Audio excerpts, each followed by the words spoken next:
من يهده الله فلا مضل له ومن يضلل فلا هادي له وأشهد أن لا إله إلا الله وحده لا شريك له وأشهد أن سيدنا ومولانا محمدا عبده ورسوله صلى الله تعالى عليه وعلى آله وأصحابه وبارك وسلم تسليما كثيرا.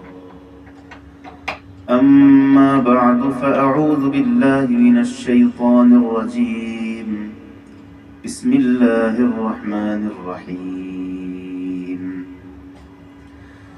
والشمس وضحاها والقمر إذا تلاها والنهار إذا جلاها والليل إذا يغشاها والسماء وما بناها والأرض وما طحاها ونفس وما سواها فألهمها فجورها وتقواها قد أفلح من زكاها وقد خاب من دساها.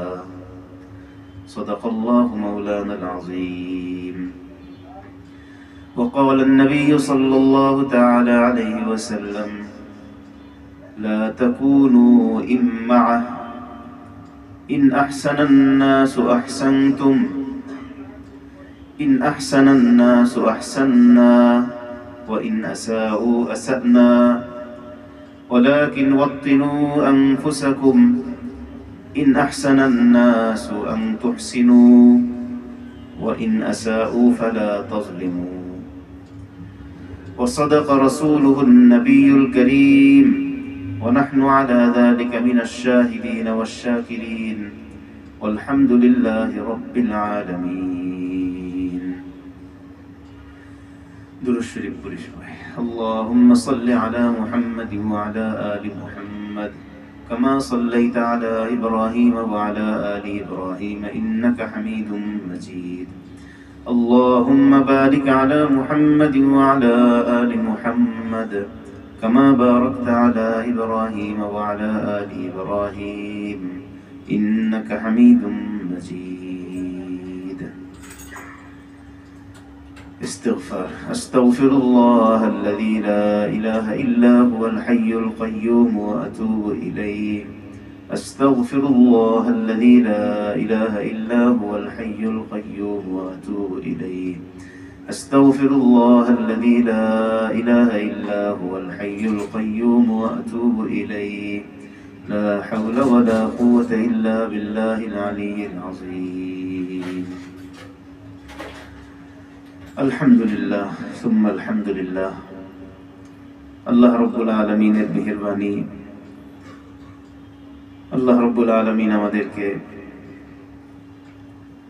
মাগরিবের নামাজ জামাতের সাথে পড়ে কিছু দ্বীনি বিষয় মুযাকারার উদ্দেশ্যে আল্লাহর ঘর মসজিদে বসার তৌফিক দিয়েছেন। আমরা দিল থেকে শুকর আদায় করি আলহামদুলিল্লাহ। আমাদের এই মজলিস আলহামদুলিল্লাহ মোটামুটি অনেকদিন ধরে চলছে।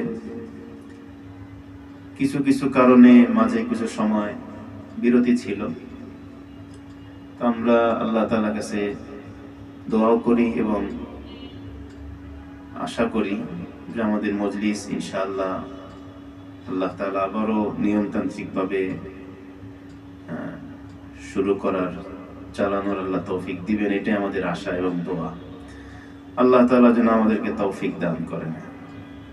নিয়মতান্ত্রিক আমলের বরকতে আলাদা, যে আমল নিয়মিত হয় এর বরকত আলাদা। আল্লাহ রাব্বুল আলামিনের কাছে আহাব্বুল আমালি ইলাল্লাহি মা দিমা আলাইহি ওয়া ইন ক্বাল্লা, আল্লাহর কাছে প্রিয় আমল হলো যে আমল নিয়মিত হয়, অল্প হলেও, যদিও সেটি অল্প হয় কিন্তু নিয়মিত হয়। অনিয়মিত আমল হঠাৎ কোনো একদিন অনেক কিছু করে ফেললাম, করে বসলাম, আবার ভুলে গেলাম, গাফিল হয়ে গেলাম, এটি না। আল্লাহ পছন্দ করেন কোন আমল, যে আমল নিয়মিত। ইনশাআল্লাহ আমরা চেষ্টা করব আমাদের আমলটা যেন নিয়মিত হয়, হোক মাসে একবার। আর এই দ্বীনি মজলিসগুলো আমরা যে যে হালতে থাকি না কেন আমাদের সবার জন্য জরুরি। রাসূল করিম সাল্লাল্লাহু আলাইহি ওয়াসাল্লাম, নবীজির সাহাবীগণ, তারা নবীজির সোহবত পেয়েছেন, নবীজির সান্নিধ্য পেয়েছেন, তারপরও তারা মাঝে মধ্যে পরস্পর একসাথে বসতেন। কেন বসতেন? একসাথে না বসলে ঈমান আস্তে আস্তে দুর্বল হতে থাকে, এজন্য বসা জরুরি। এই কথাটা আমরা মনে রাখবো, অল্প সময় হোক, আধা ঘন্টাই হোক। হযরত হাফিজ জুজুর রহমতুল্লাহ আলাইহি এই আমাদের জন্য বিশেষ করে কিছু নসিহত করেছিলেন। তার মধ্যে একটা বিশেষ নসিহত হলো, প্রতিদিন অন্তত আধা ঘন্টা আল্লাহ ওয়ালাদের মজলিসে বসো। এই কথাটা হাফিজ জুজুর রহমতুল্লাহ আলাইহি, ওনারা তো এমনি কোনো কথা বানিয়ে বলেন না।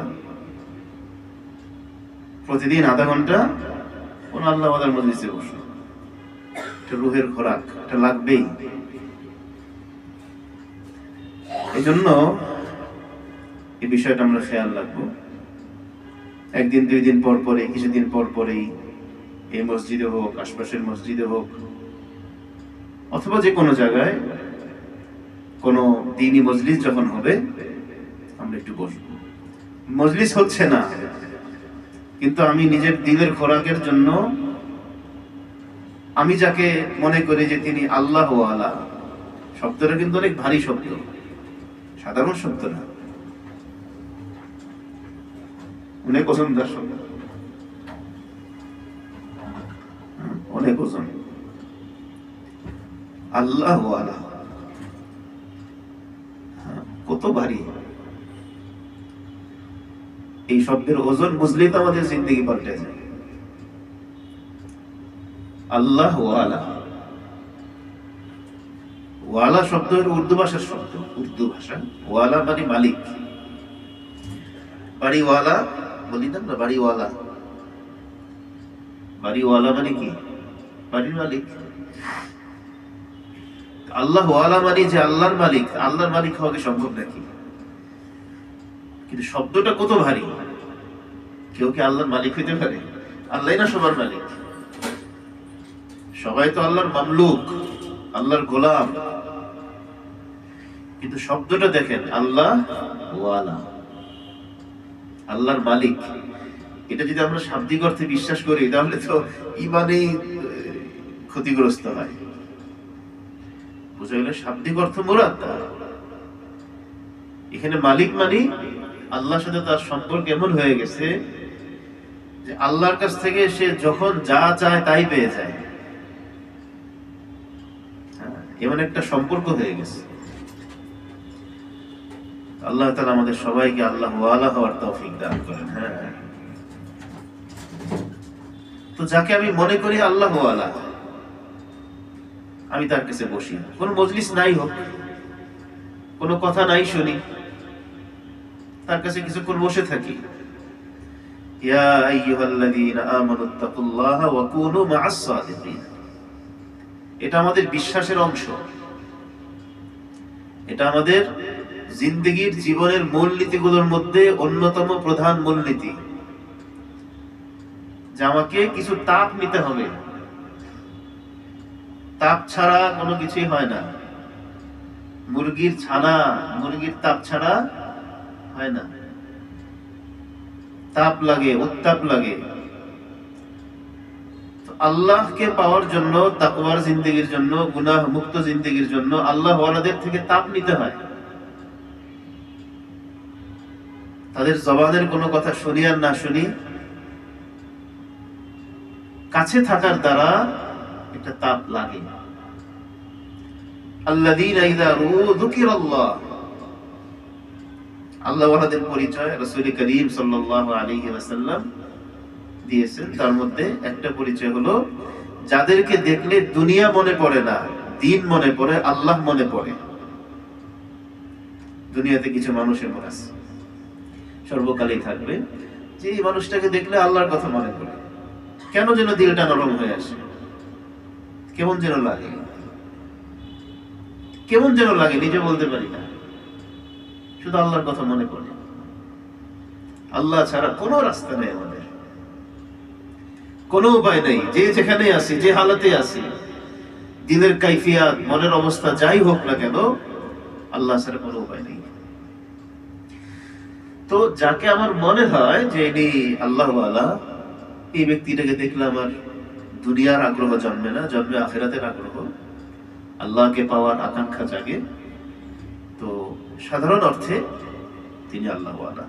এটা সাধারণ অর্থে বললাম এই জন্য যে শুধু এতটুকু দ্বারাই তো একজনকে আল্লাহওয়ালা হিসেবে আমি ঘোষণা দিতে পারি না, কিন্তু আমার ফায়দার জন্য, আমার লাভের জন্য, আমার উত্তাপ নেওয়ার জন্য এতটুকু যথেষ্ট। তো এটা জরুরি। প্রতিদিন হযরত হাফিজুর রহমাতুল্লাহ আলাইহি আমাদের ধারণায়, আমাদের বিশ্বাসে তিনি কি ছিলেন? আল্লাহওয়ালা ছিলেন। কিন্তু ওয়ালা নুযাক্কি আলাল্লাহি আহাদা, এটা হাদিসের শিক্ষা, যে আমরা একজনকে ভালো মনে করব, কিন্তু নিশ্চিতভাবে বলবো না যে তিনি জান্নাতি হয়ে গেছেন, তিনি ভালো হয়ে গেছেন। এটা নিশ্চিত কথা না, এটা আমাদের একটা নেক ধারণা, ভালো ধারণা। লোকটা ভালো, এই লোকটা ভালো বলার পরে আরেকটা কথাও বলা উচিত, ওয়ালা নুযাক্কি আলাল্লাহি আহাদা। এটা আরবরা বলে, আরবের আলেমরা বিশেষ করে বলেন, আমাদের প্রচলনটা কম, বাকি আমাদের বিশ্বাস এটা থাকে যে লোকটা মাশাআল্লাহ অনেক ভালো, তবে ওয়ালা নুযাক্কি আলাল্লাহি আহাদা, আমি আল্লাহর বিপরীতে গিয়ে কাউকে ভালো বলবো না।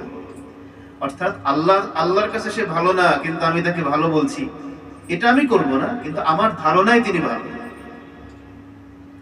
এটাকে আরবিতে এক শব্দে বলা হয়, এক বাক্যে বলা হয়, ওয়ালা নুযাক্কি আলাল্লাহি আহাদা। কিন্তু সমস্ত নবী রাসূলগণ তারা নিঃসন্দেহে কি ভালো। এছাড়া অন্য যারা সাহাবায়ে কেরাম সম্পর্কে আমরা বলবো তারা ভালো।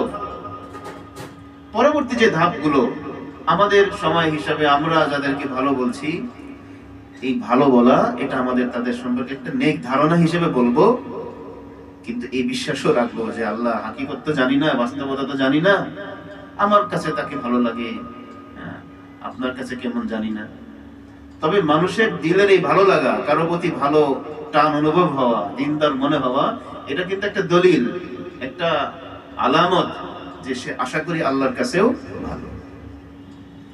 এবং এই কথার প্রমাণ হাদিসের মধ্যে আছে, আমরা শুনেছি, আশা করি শুনেছি সেই হাদিস, যে আল্লাহ রাব্বুল আলামিন যখন, এটা আল আদাবুল মুফরাদ সহ ইমাম বুখারী রাহমাতুল্লাহ আলাইহি সব বিভিন্ন কিতাবের মধ্যে, হাদিসের প্রায় সব কিতাবে হাদিসটি এসেছে, যে আল্লাহ তাআলা যখন কাউকে ভালোবাসেন, মুহাব্বত করেন, তো আল্লাহ তাআলা জিবরিল আলাইহিস সালামকে এই কথা বলেন যে আমি তাকে ভালোবাসি।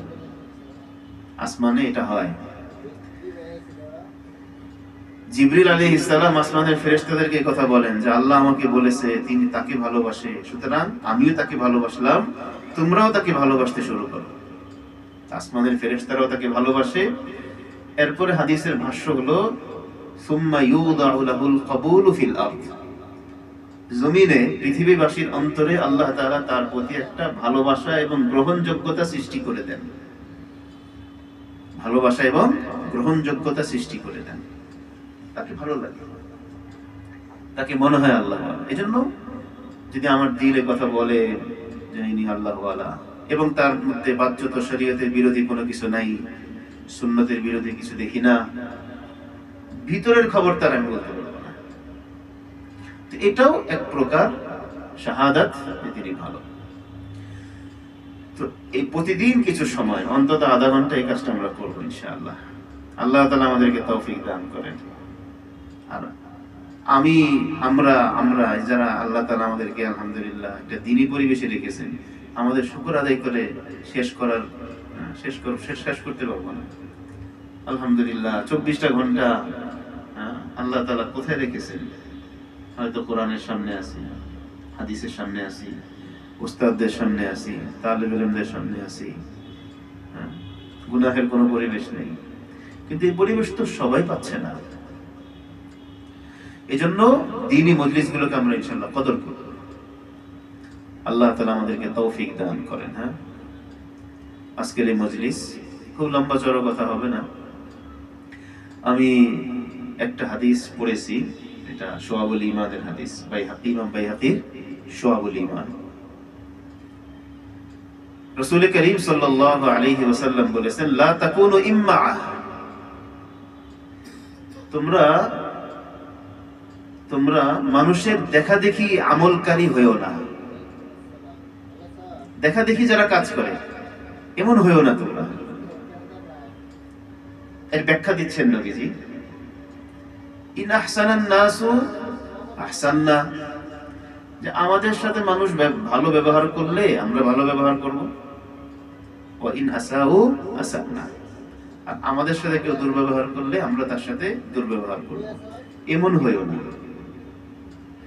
ওয়ালাকিন ওয়াক্তিনু আনফুসাকুম, বরং নিজেদের দিলের মধ্যে এই কথাটা বসাও, ইন আহসানান নাসু আহসানতুম, মানুষ ভালো ব্যবহার করলেও তোমরা ভালো ব্যবহার করবে, ওয়া ইন আসাউ ফালা তাজলিমু, মানুষ মন্দ আচরণ করলেও তোমরা জুলুম করবে না। এটা দিলে বসাও। এটা করো না যে আমার সাথে আচরণ যেমন হবে আমি আচরণ তেমন করব, এই কাজ তোমরা করো না। এটাকে নবী সাল্লাল্লাহু আলাইহি ওয়াসাল্লাম হাদিসের ভাষায় বলছেন ইম্মা, হামজা মিম আইন এরপরে গোলতা, ইম্মা, তোমরা ইম্মা হইও না। আল্লাহ তাআলা আমাদেরকে আজকের এই মজলিস থেকে এই সবকটা খুব দিল ও জান দিয়ে গ্রহণ করার তৌফিক দান করেন। ইম্মা হব না, একটা অর্থ হলো আমার সাথে যেমন আচরণ আমি তেমন আচরণই করব না, এটা করব না। এই হাদিসের আরেকটা অর্থ আছে, সে অর্থ হলো সমাজ যেভাবে চলে আমি সেভাবে চলবো, এটা করো না, এটা হাদিসের অর্থ। লোকেরা যদি ভালো পথে চলে আমি ভালো পথে চলবো, লোকেরা মন্দ পথে চললে আমিও মন্দ পথে চলবো। এই মন্দটা তুমি বুঝো আর না বুঝো, শুধু লোকেরা করে বলেই তুমি করবে না, এটা করো না। বরং তোমার চেষ্টা থাকবে, ফিকির থাকবে, লোকেরা যাই করুক আমি করব ভালোটা, আমি মন্দটা করব না, জুলুমের কাজ আমি করব না। আমাদের সমাজে বহু কাজ আমরা এমন করি যে কাজটা লোকে করে বলে আমরা করছি না। রিক্সাওয়ালা, সিএনজি ওয়ালা, নৌকাওয়ালা, আমরা কামরাঙ্গীরচরে থাকি ওই নদীর এলাকায়, সেখানে নৌকাওয়ালা দেখি, রিক্সাওয়ালা দুনিয়ার সব জায়গায় আছে, বাংলাদেশের রিক্সাওয়ালা। আচ্ছা, রিক্সাওয়ালাকে আমরা কি বলে সম্বোধন করি? আমি এটা এই ইম্মা থেকে এই ব্যাখ্যা আমাদের বুঝতে হবে। রিক্সাওয়ালাদেরকে আমরা ব্যাপকভাবে তুমি করে সম্বোধন করি। কি সম্বোধন করি? তুমি। কেন করি? তাকে তুমি কেন বলি? একটু দিলের কলিজায় হাত দিয়ে জবাবটা বের করার চেষ্টা করি। তুমি কেন বলি? তুমি এজন্য বলি আমার কাছে মনে হয় আমি বড়, সে ছোট। আল্লাহ তাআলা এটা পছন্দ করেন না। আমার কাছে কি মনে হয় আমি বড়, ও রিক্সাওয়ালা। মসজিদে বসে বলি, যদি ইমানের ক্ষেত্রে বরাবর হয়ে থাকে আমার আগে রিক্সাওয়ালা জান্নাতে যাবে। রাসূল করিম সাল্লাল্লাহু আলাইহি ওয়াসাল্লামের এক দোয়া ছিল, আল্লাহুম্মা আহিনি মিসকিনা ওয়া আমিতনি মিসকিনা ওয়াহশুরনি ফি জুমরাতিল মাসাকিন। আল্লাহ আমাকে মিসকিন বানিয়ে দুনিয়াতে বাঁচিয়ে রাখেন, আমি মিসকিন হয়ে থাকতে চাই। আমিতনি মিসকিনা, আল্লাহ আমাকে যখন দুনিয়া থেকে নেবেন আমি মিসকিন হয়ে দুনিয়া থেকে যেতে চাই। ওয়াহশুরনি ফি জুমরাতিল মাসাকিন, আল্লাহ হাসরের মাঠে মিসকিনদের জামাতের মধ্যে আমাকে রাখেন। আয়েশা রাদিয়াল্লাহু তাআলা আনহা প্রশ্ন করলেন, ইয়া রাসূলুল্লাহ, কেন এটা? আপনি এই দোয়া কেন করেন? নবী সাল্লাল্লাহু আলাইহি ওয়াসাল্লাম বলেন, আয়েশা জানো, ধনীদের থেকে মিসকিনরা 40 বছর আগে জান্নাতে যাবে। কয় বছর? 40 বছর। কিন্তু আমি তো তাকে কি বলছি? তুমি। এই তুমি কোনদিন মোহাব্বতের ভালোবাসার তুমি না, এটা তাচ্ছিল্যের তুমি। কিন্তু কেন করি? সমাজ করে বলে আমি করি। এই রিকশাওয়ালা, যিনি রিকশাওয়ালা, যাকে আমি রিকশাওয়ালা হিসেবে চিনলাম না এখনো, তার সাথে আমার যদি মসজিদের জামাতে দেখা হয়, কাতারে কোনো কথার প্রয়োজন হয়, তুমি বলবো? চিনি না, চিনি রিকশাওয়ালা বা কি, এমনি একজন মুসল্লি ভাই হিসেবে দেখা হলো, কি বলবো? আপনি বলবো না? সমবয়সী হোক বা বড় হোক, আপনি বলবো। ছোট হলে ছোট হওয়ার কারণে তুমি বলতে পারো, যে ছোট্ট মানুষ হিসেবে তুমি বলো, যেটা স্নেহের তুমি। কিন্তু দুনিয়ার সব তুমি স্নেহের নয়, সব তুমি ভালোবাসার নয়। সন্তানও কিন্তু বাবাকে মাকে তুমি করে বলে, এটা তো ভালোবাসার সম্বোধন। বাকি এটা কতটুকু বলা উচিত না উচিত সেটা ভিন্ন মাসালা, কিন্তু এটা কোন তুমি? এটা ভালোবাসার তুমি। এই তুমির মধ্যে শ্রদ্ধাও থাকে, যদিও এটা একটা ভিন্ন আলোচনা যে সন্তানের জন্য বাবাকে মাকে কোন শব্দে বলা উচিত, এটা একটা ভিন্ন আলোচ্য বিষয়।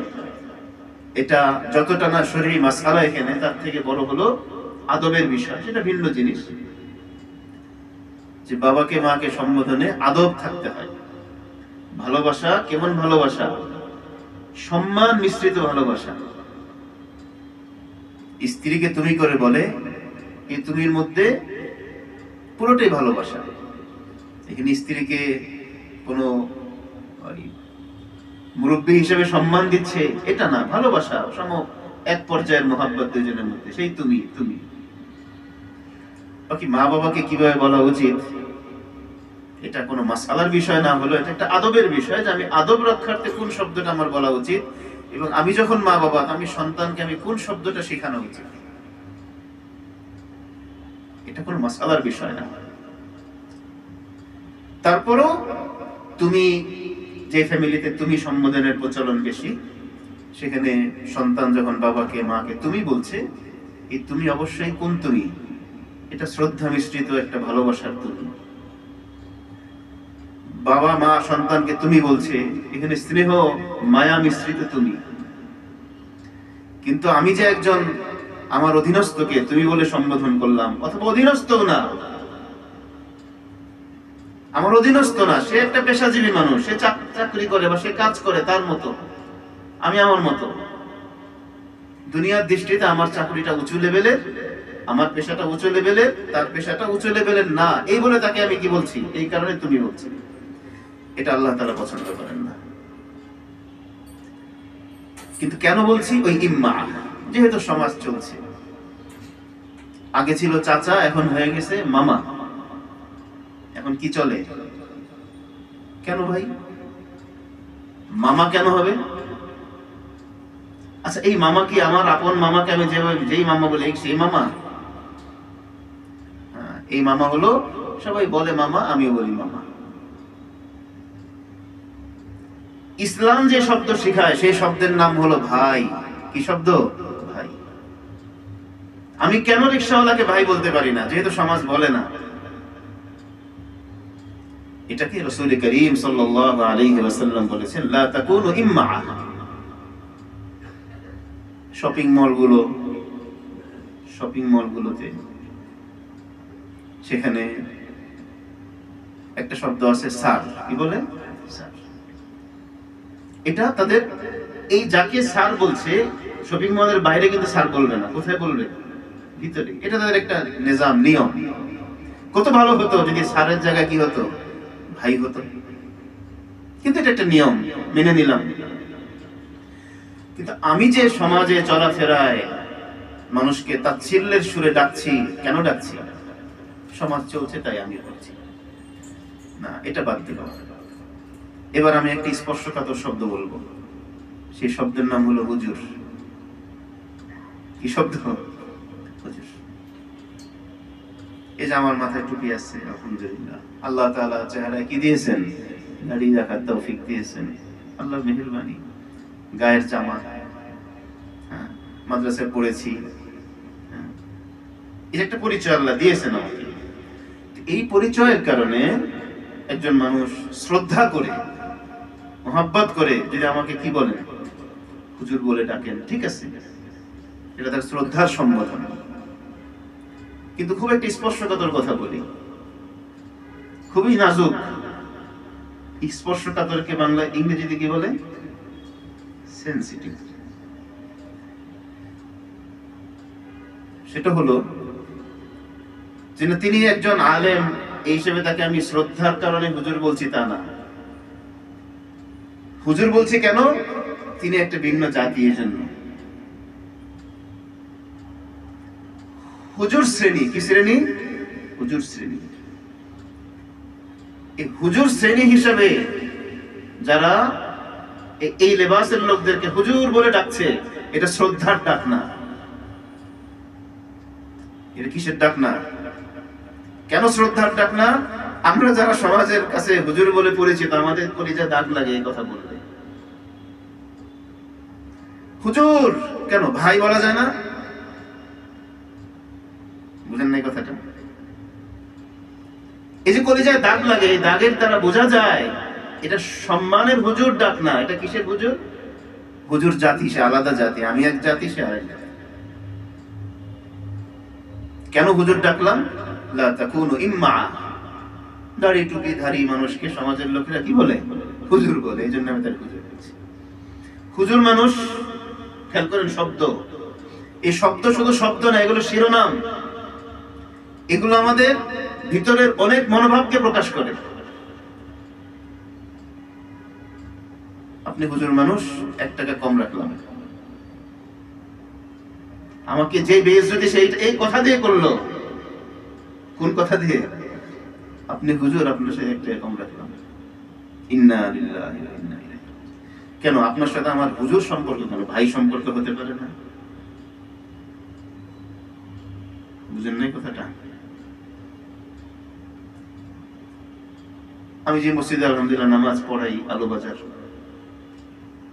যাদের সাথে ঘনিষ্ঠতা আছে, তাদের দিল ও দিমাগের মধ্যে আল্লাহর মেহেরবানিতে এই কথাটা বসানো সম্ভব হয়েছে।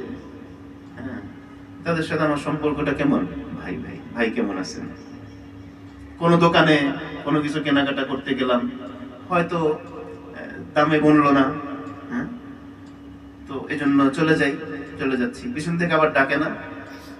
এই ডাকাটাও কিন্তু এটা সব জায়গায় সুন্দর জিনিস না। তারপরে যদি ডাকতে হয়, এই ডাক যদি সমস্ত মানুষ, আশপাশের দোকান, আশপাশের লোকজন চলছে, আমাকে একজন দূর থেকে ডাকলো দোকানওয়ালা, হুজুর আসেন, এটা সম্মানের ডাক না। 10 টাকা কম দিয়ে আসেন। এজন্য বলি, যদি আমি তাকে সত্যিকার ভাই মনে করতাম, আমি এখানে এই জায়গাটায় হুজুর বলে ডাক দিতাম না।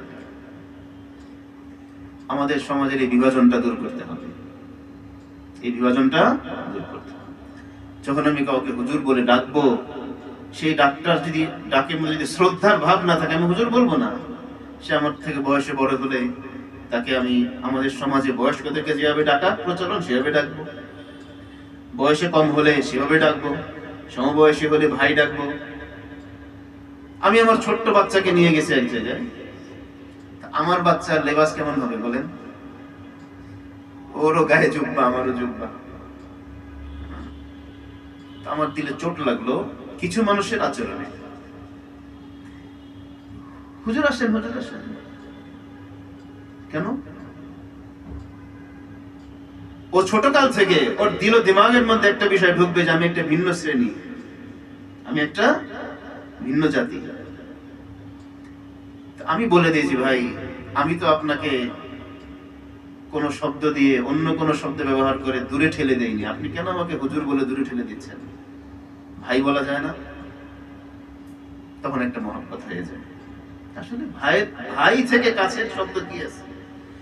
কোরআনে কারীমের ভাষা, ইন্নামাল মুমিনুনা ইখওয়া, সমস্ত মুমিন ভাই। এজন্য বললাম এটা আলোচনাটা স্পর্শকাতর, আলোচনাটা স্পর্শকাতর। আল্লাহ তাআলা আমাদেরকে বুঝার তৌফিক দেন।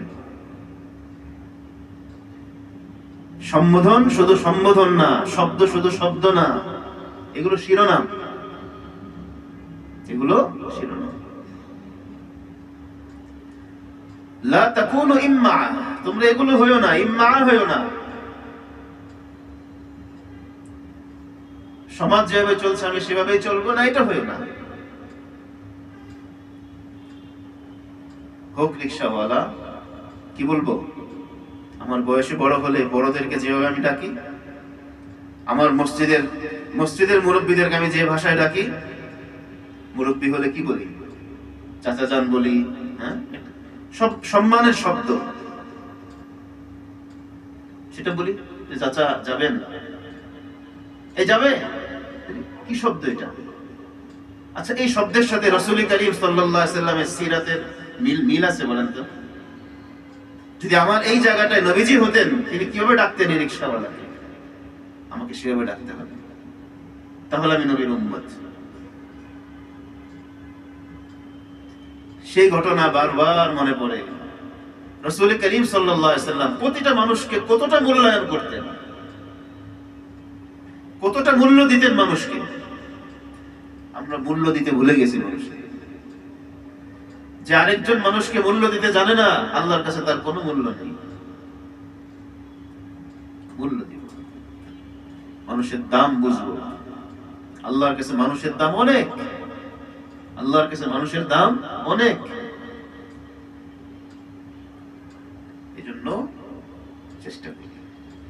আপনার ভবনে কাজ করছে, নির্মাণাধীন ভবন কাজ চলছে, সেখানে অনেক শ্রমিক কাজ করছে, সম্মানের ভাষায় কথা বলবো। আরো অনেকগুলো স্পর্শকাতর বিষয় মনে আছে, কিন্তু সব জায়গায় বলা মুনাসিব মনে করি না, বলবো না। কিছু কথা খাস মজলিসে বলতে না। আমাদের এই রোগগুলো আছে, আমার মধ্যেও আছে। আল্লাহ তাআলা আমাকে, আমাদের সবাইকে সমস্ত মানুষের মূল্যায়ন, সমস্ত মানুষের মূল্য বুঝে তাদের মূল্যায়ন করার তৌফিক দান করেন। মানুষকে মূল্যায়ন করব। সেই গল্প মনে পড়ে, যে গল্প হয়তো এই মসজিদেও বলা হয়েছে একবার। হাদিসের গল্প একবার বললে তো মজা শেষ হয় না। নবীজির গল্প যত বলবো, গল্পের তত শাখা প্রশাখা বের হবে। হযরত জাহের রাদিয়াল্লাহু আনহুর গল্প আমাদের অনেকেরই জানা আছে। তরকারি বেচতেন, তো তরকারি বিক্রেতা বাজারে, তাও সাধারণ বিক্রেতা, তো সামাজিক দৃষ্টিতে তার মূল্য কত আর সমাজের। কিন্তু নবীজি তার ইম্মা ছিলেন না, নবীজি ইম্মা ছিলেন না। আজীব শব্দ, হাদিসের মধ্যে শব্দ এক জায়গায় দেখেছি আমার যতটুকু দেখা, ইম্মা ছিলেন না। তো নবীজি এই সাহাবীকে ভালোবাসতেন, জাহের তরকারি বিক্রেতা, কি পরিমাণ ভালোবাসতেন। মুসনাদ আহমদের বিবরণ হাদিস এটা। নবীজি তাকে কথা বলতেন যে জাহের হলো আমাদের শহর, আমাদের গ্রাম, আর আমরা হলাম জাহেরের শহর। জাহিরুন বাদিয়াতুনা ওয়া নাহনু হাজিরুন। জাহের রাদিয়াল্লাহু তাআলা আনহু গ্রাম্য মানুষ ছিলেন, সাদাসিধা মানুষ ছিলেন। তো তিনি গ্রাম থেকে শাক সবজি এগুলো কুড়িয়ে এনে শহরে বিক্রি করতেন, মদিনা শরীফে। এরপরে শহর থেকে শহরের জিনিসপত্র নিয়ে গ্রামে বিক্রি করতেন। এই জন্য নবীজি বলতেন যে জাহের হলো আমাদের গ্রাম, মানে আমরা গ্রামে না গিয়েও জাহেরের মাধ্যমে গ্রাম পেয়ে যাই, আর আমরা হলাম তার শহর, মানে সেখান থেকে শহর নিয়ে গ্রামে বিক্রি করে। নবীজির ভাষা, সাহিত্য কাকে বলে? সাহিত্য শিখতে হলে সবার আগে নবীজির ভাষা বুঝতে হবে। কি অলংকার, কি বালাগাত, কি ফাসাহাত, এত উপমা নবীজির ভাষায়, এত স্বাদ, এত মজা, কি গল্প, কি উপন্যাস।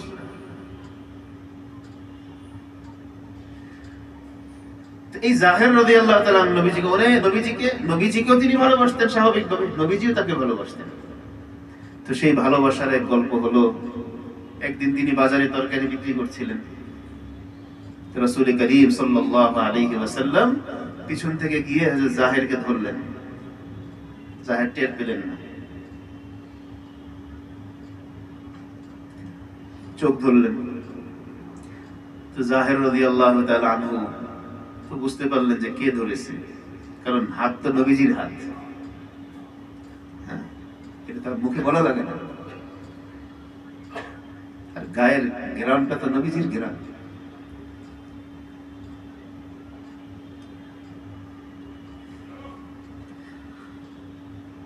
জাহের তো বুঝেছেন যে কে ধরেছে আমাকে, কিন্তু তারা সাহাবী ছিলেন, নবীজির আশিক ছিলেন। এখন স্বাভাবিক নিয়ম হিসেবে যদি বলে দেন যে আপনি তো নবীজি, তাহলে নবীজি হাতটা ছেড়ে দিবেন। যদি বলেন না, বুঝেও বলেন না, বুঝতে পেরেছেন নবীজি ধরেছেন, কিন্তু চুপচাপ। কারণ যদি বলেন যে আপনি তো ইয়া রাসূলুল্লাহ আপনি, তাহলে তো নবীজি হাতটা ছেড়ে দিবেন।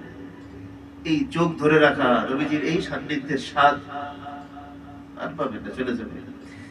তিনি চুপচাপ দাঁড়িয়ে আছে, কিছুই বলেন না।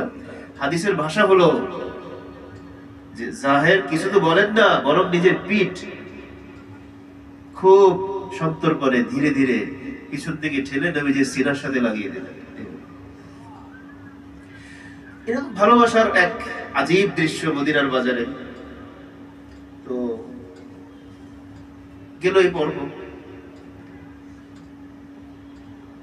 নবী সাল্লাল্লাহু আলাইহি ওয়াসাল্লাম তার সাথে মজাক করতেন। নবীজির মজাকের মধ্যে কি যে নূর ছিল, কি আলো, কি নূর। মজাকের শব্দগুলোর মধ্যে হেদায়েত ছিল। তো নবীজি মজাক করে বলছেন, এই তোমরা কে কোথায় আছো, এদিকে আসো, এটা আমার গোলাম, আমি বিক্রি করবো তোমাদের কাছে, কে কিনবা বলো। মজাক করছেন। তো বাস্তবিক গোলামই তো আল্লাহর গোলাম, এটার এক অর্থ, নবীজির গোলামের ভিন্ন অর্থ। মানে নবীজির প্রতিটা সুন্নাত, প্রতিটা আদর্শের গোলাম, নবীজির ভালোবাসার হাতে আমরা বন্দী, এই অর্থে গোলাম। নবীজির হুকুম মানা ফরজ, এই অর্থে গোলাম। তো কে কিনবে গোলামকে? মজাক করছেন নবী সাল্লাল্লাহু আলাইহি ওয়াসাল্লাম।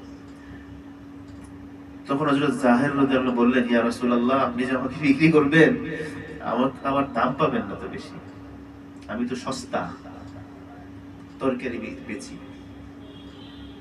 হ্যাঁ সস্তা মানুষ। দেখতেও সুন্দর ছিলেন না।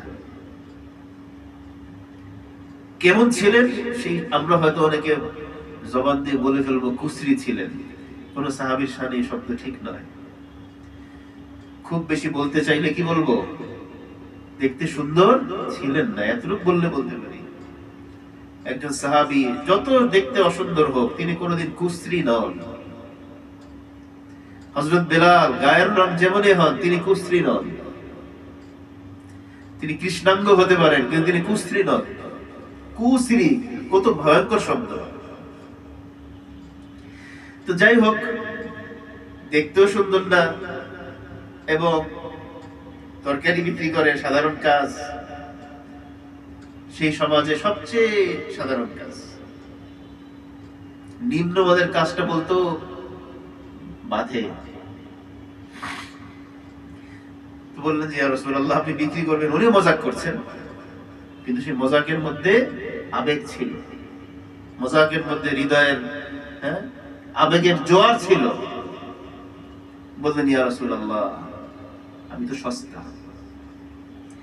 তো রাসূল করিম সাল্লাল্লাহু আলাইহি ওয়াসাল্লাম বললেন, জাহের, তখন যে কথাটা বললেন সেটা বলতে চাচ্ছি।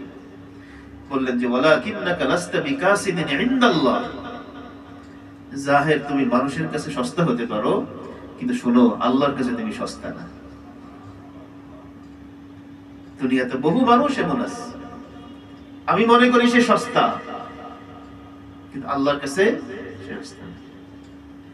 এই জন্য ভাই, কোন মানুষকে অবমূল্যায়ন করবো না। এটা আমাদের একটা গলতি, অবচেতন গলতি, অবচেতন ভুল। নিজের পদ, পদমর্যাদা, সামাজিক অবস্থান, এগুলো আল্লাহর নেয়ামত, যাকে আল্লাহ সামাজিকভাবে উঁচু অবস্থানে রেখেছেন, এটা আল্লাহর নেয়ামত, শুকর আদায় করবো, ঠিক আছে। কিন্তু এই কারণে এই অবস্থানের নিচে যারা, তাদেরকে অবমূল্যায়ন করবো না, মূল্যায়ন করবো, ভাষাকে সুন্দর রাখবো। খাদেম, এক সাহাবী প্রশ্ন করলেন, ইয়া রাসূলুল্লাহ, আমার খাদেমকে আমি কয়বার মাফ করব? খাদেম মানে আমাদের সময়ের যে খাদেম, তারা খেদমত করে, সে অর্থের খাদেম না হাদিসে। হাদিসের এই খাদেম মানে গোলাম, কৃতদাস, মানে যাকে আমি কিনে নিয়েছি, আমার কেনা গোলাম। এই কেনা গোলাম যদি আমার কাজে ত্রুটি করে, তার কাজে, তো তাকে আমি কয়বার মাফ করব? নবীজি এই প্রশ্নের জবাবে কিছু বললেন না। ফাসাকাতা, নবীজি খামোশ থাকলেন। খামোশ কেন থাকলেন? খামোশ থাকার কারণ হলো, আরে এটা কোনো প্রশ্ন হলো নাকি? কয়বার মাফ করবে মানে? মাফ তো তুমি যত করবে তোমারই লাভ, তো প্রশ্ন কেন করো তুমি? এটা কি কোনো সংখ্যার বিষয় নাকি যে কয়বার মাফ করব? কয়বারের কথা কখন আসে? যেটা মুবাহ কাজ, কোনো বৈধ কাজ, এটা সর্বোচ্চ কয়বার করতে পারবো, প্রশ্ন আসে। কিন্তু যেটা ফজিলতের কাজ, সওয়াবের কাজ, সেখানে কয়বার কেন? তুমি যত সুযোগ পাও তত করো। হয়তো বা এই কথা বোঝানোর জন্য নবীজি খামোশ থাকলেন। কিন্তু সাহাবী আবারও প্রশ্ন করলেন, তাদের জানার আগ্রহ, ইয়া রাসূলুল্লাহ, খাদেমকে কয়বার মাফ করব? নবীজি তখন বললেন, ৭০ মাররাতান, ৭০ বার মাফ করো, ৭০ বার। একদিনে ৭০ বার তাকে ক্ষমা করো। এই ৭০ মানে ৭০ না। হাদিসের বহু অসংখ্য ৭০ এমন আছে যেটা ৭০ নয়, ৭০ কিন্তু ৭০ নয়। বহু শত এমন আছে, শত কিন্তু শত নয়।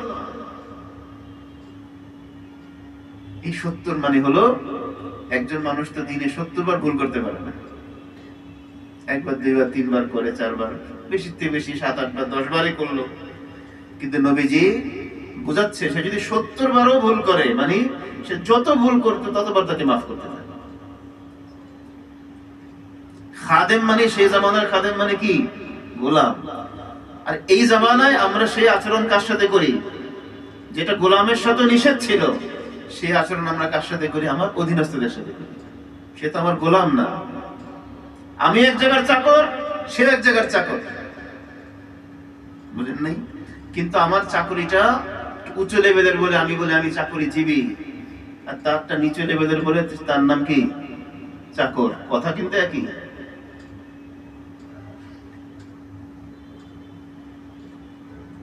হযরত শাইখুল হিন্দ রাহমাতুল্লাহ আলাইহির কথা আছে, মজার কথা। কার কথা? শাইখুল হিন্দ। উনি বলতেন যে সরকার বেতন নেয় না, সরকার, প্রধানমন্ত্রী, রাষ্ট্রপতি, তারা বেতন নেয়। কোত্থেকে বেতন নেয় বলেন তো? জনগণের টাকা না? জনগণ বিভিন্ন দিক থেকে টাকা জমা করছে, সেটাই তো সে নেয়। কেন সে জনগণের টাকা থেকে বেতন নেয়? সে জনগণের কি? খাদেম। কওমি মাদ্রাসার উলামায়ে কেরাম, তারাও জনগণের টাকা থেকে কি নেয়? বেতন নেয়। কেন নেয়? ওই একই কারণে। যে কারণে সরকার প্রধান বেতন নিচ্ছে, সেই কারণেই এই জনগণের টাকা থেকে বেতন কে নিচ্ছে? মাদ্রাসার উলামায়ে কেরাম নিচ্ছে। বুঝেন নাই কথাটা? সে বেতন নিচ্ছে বেশি, আর মাদ্রাসার উলামায়ে কেরাম বেতন নিচ্ছে কম। কিন্তু বদনাম কার? ওই হুজুর শব্দ। হুজুররা কি মানুষের টাকায় চলে, মানুষের টাকায় চলে সবার আগে দেশের প্রধান, রাষ্ট্রপ্রধান। কারণ সেও চাকর, হুজুররাও কি জনগণের, ও সে চাকর মানে খাদেম। একজন নিচ্ছে অল্প, তার হয়ে গেল বদনাম, আরেকজন নিচ্ছে বেশি, তার হয়ে গেল ইজ্জত সম্মান। সবাই আমরা চাকর, সবাই আমরা কারো না কারো অধীনে আছি। এজন্য কোনদিন কোন মানুষকে কি করব না? অবমূল্যায়ন করব না। আল্লাহ তাআলা তৌফিক দান করেন। হ্যাঁ, আমরা এদিকে মন দেই, সেখানে জিম্মাদার যারা তারা দেখুক কি বিষয়, এদিকে মন দেই। রাসূল করিম সাল্লাল্লাহু আলাইহি ওয়াসাল্লামের জিন্দেগিতে এমন ঘটনা বহু ঘটেছিল।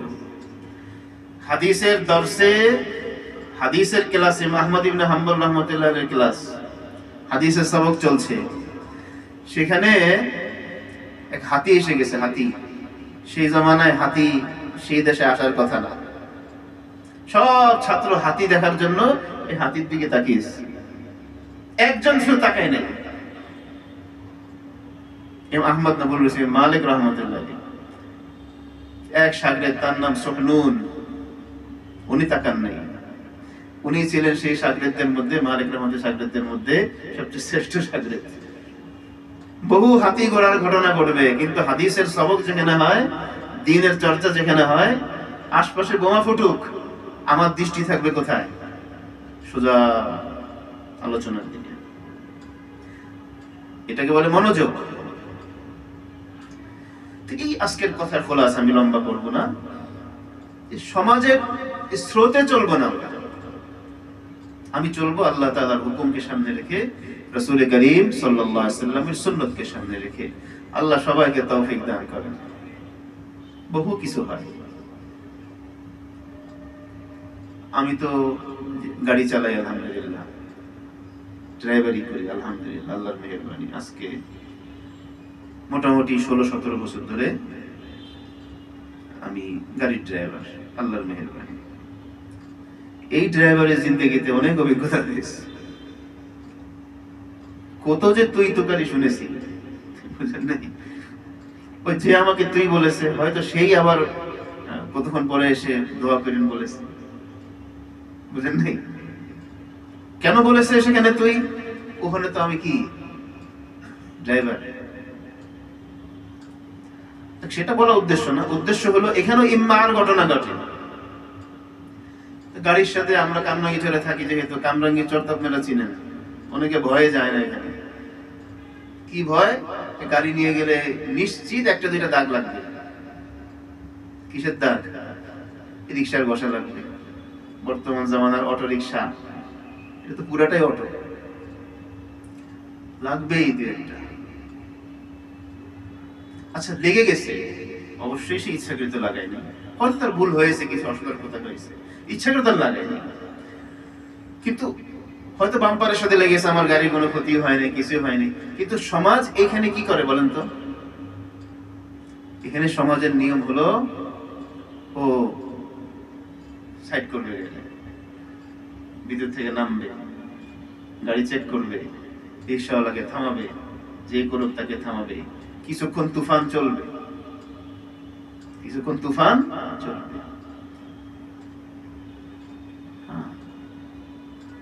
লা তাকুনু ইম্মা। কেন কেন করবো এটা? হাদিসের শিক্ষা কি?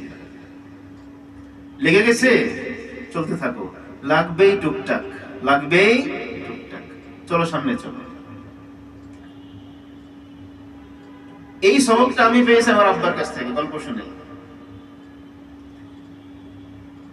মক্কা শরীফ উমরার সফরে পাহাড়পুরি হুজুর রহমতুল্লাহ, আমার আব্বা, আমার বাবা এবং আমার শায়েখ, আমার ওস্তাদ, আমার জিন্দেগির সবকিছু।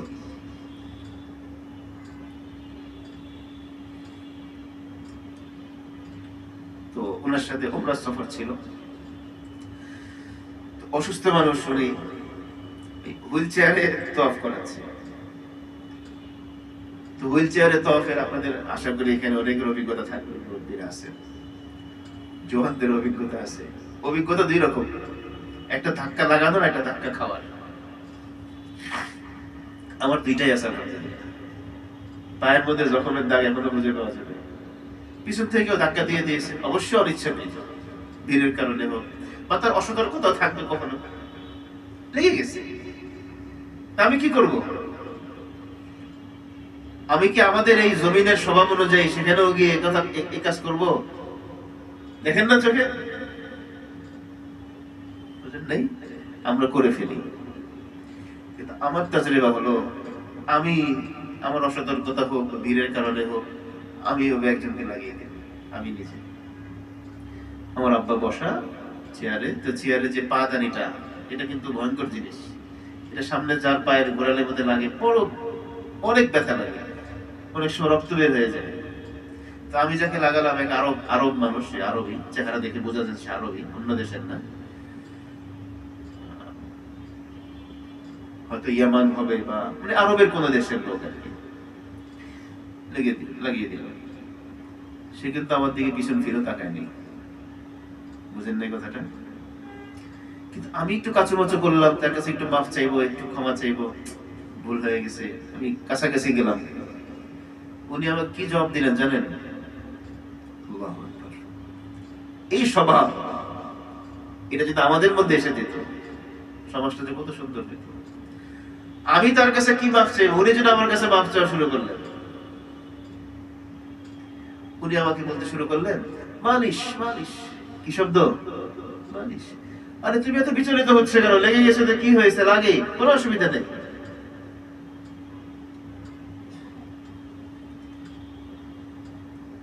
কিন্তু আমাদের এটা কি লাগলো কেন? শুধু আমার ঝগড়া করতেই হবে। কেন করি? এটা সমাজের নিয়ম হয়ে গেছে, এই নিয়মে চলবো না। এই ওয়াজ যদি লম্বা করতে থাকি ফজর হবে। এই সমাজের নিয়মে যত কাজ চলে কোনোটাই আমি করব না। আমি প্রত্যেকটা কাজ করব কার নিয়মে? কোরআনের নিয়মে, রাসূল করিম সাল্লাল্লাহু আলাইহি ওয়াসাল্লামের সুন্নতের নিয়মে। এবার বিয়ে শাদী আসেন, মানুষ মারা গেলে কি করতে হয় সেদিকে আসেন, জন্মের পরে কি করা লাগে সেদিকে আসেন। এই যত কিছু ইমাহ আছে মানুষের দেখা দেখি করা, সব বাদ দিব আজকে থেকে। যা কিছু করব হক্কানি ওলামায়ে কেরামের কাছ থেকে জিজ্ঞেস করে তারপরে, তাহলে আমার ইম্মা, এই রোগ আমার থেকে দূর হবে। আল্লাহ তাআলা তৌফিক দান করেন। লম্বা সময় কথা বলা তো ঠিক না, যতটুকু হলো থাকুন ইনশাআল্লাহ। নামাজ তো 8:30টায়, কারো জরুরত ইত্যাদি থাকলে আমরা সেরে আবার নামাজে যোগ হতে পারি ইনশাআল্লাহ। আল্লাহ তাআলা আমাদের সবাইকে আমল করার তৌফিক দান করেন। একটা মশওয়ারা হওয়ার কথা ছিল, সেটা কি এখানেই হবে না খাসভাবে হবে?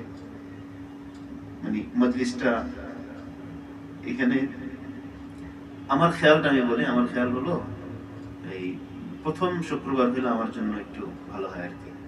ইংরেজি মাসের প্রথম জুমা মাগরিবের পর, মাগরিবের পর। এই জন্য যে আমি আবার হিজরত করেছি নতুন করে। আগে তো কামরাঙ্গীরচরে থাকতাম, এখন সব সহ একেবারে হিজরত করে চলে গেছি সেই গ্রামে হযরতপুর।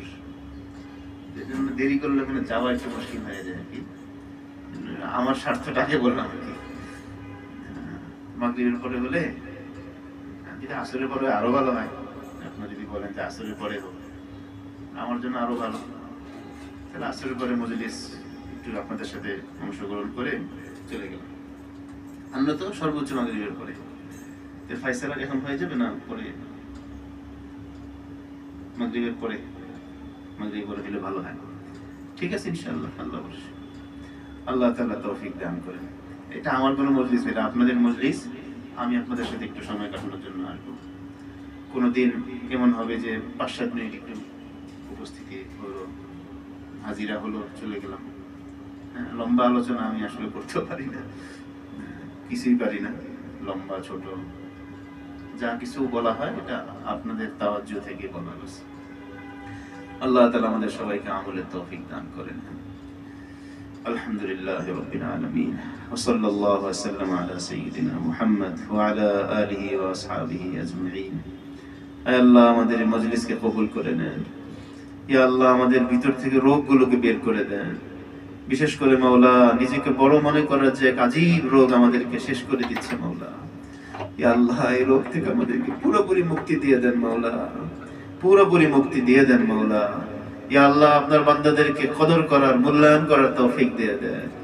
মানুষের প্রতিটা কাজের মূল্যায়ন করার তৌফিক দিয়ে দেন। ছোট কাজ, বড় কাজ, যে যে কাজ করেছে আল্লাহ তার প্রত্যেকটা কাজের মূল্যায়ন করার, কদর করার তৌফিক দিয়ে দেন।